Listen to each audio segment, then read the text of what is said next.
Hi, my name is Charles Dixon. I noticed a beautiful, amazing looking picture at Universal City Station, Los Angeles. This painting was carved by the artist. It looked like it took the artist a lot of time to construct. Here is what the content of the painting says. 44 persons from northwestern Mexico founded the city of Los Angeles. More than half of them were of African descent. This era has been referred to as California Spanish period because Spain ruled Mexico during this time, and that rule extended to California. However, California was settled by Mexicans, not Spaniards. Pio Pico, governor of California, and Andres Pico, commander of the California forces, were brothers of Mexicans of African descent.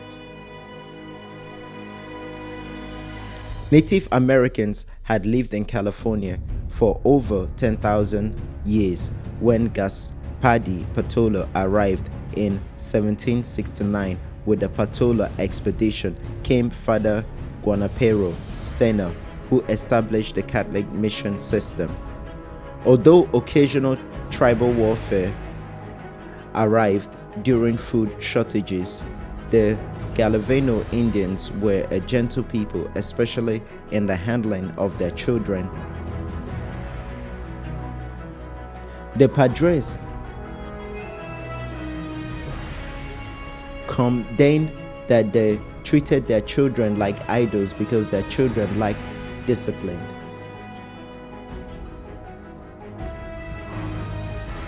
This permissive attitude contrasted sharply with the discipline imposed by the Padres in running the missions.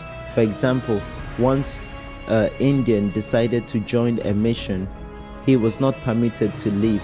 If he left and failed to return, he could be hunted down, beaten, or even killed. Furthermore, Indians were denied specific privileges, such as riding horses or using European weapons.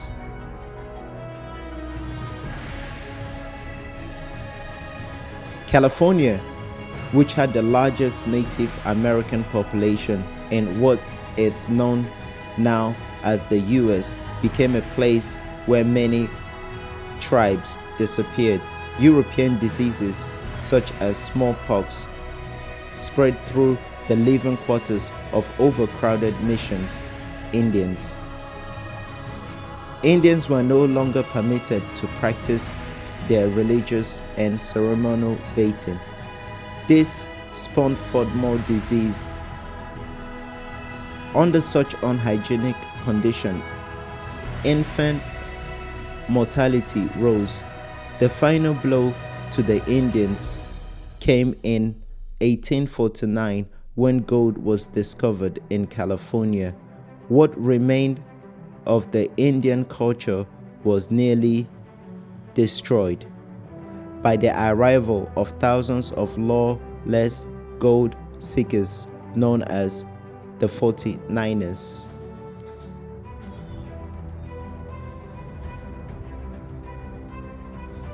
The church acted as a guardian, holding mission properly until the day Indians would be self-governed.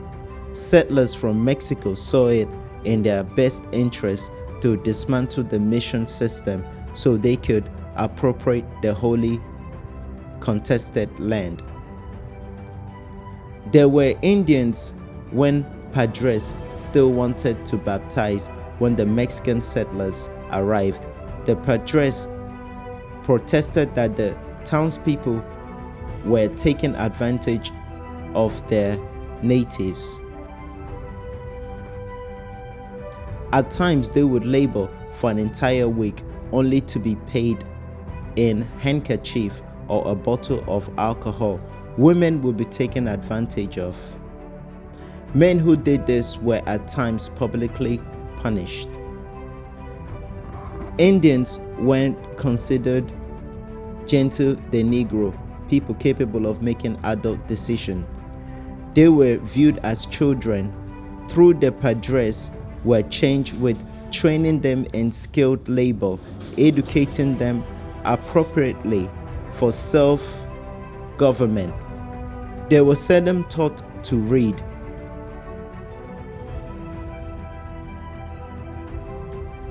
Many residents defined was not meant to deny their love for their most.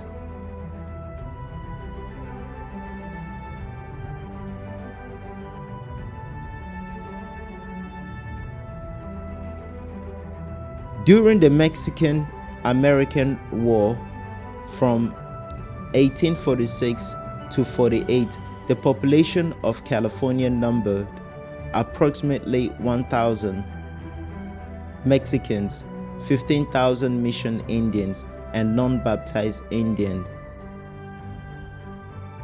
conversant with the Mexican cultive, and 1,000 foreigners who were a mixture of Latin American, Europe, and US migrants. Of those who claim Spanish descent, half intermarried with Mezzo Indians or people of African descent. Only 1 to 3% were actually of Spain.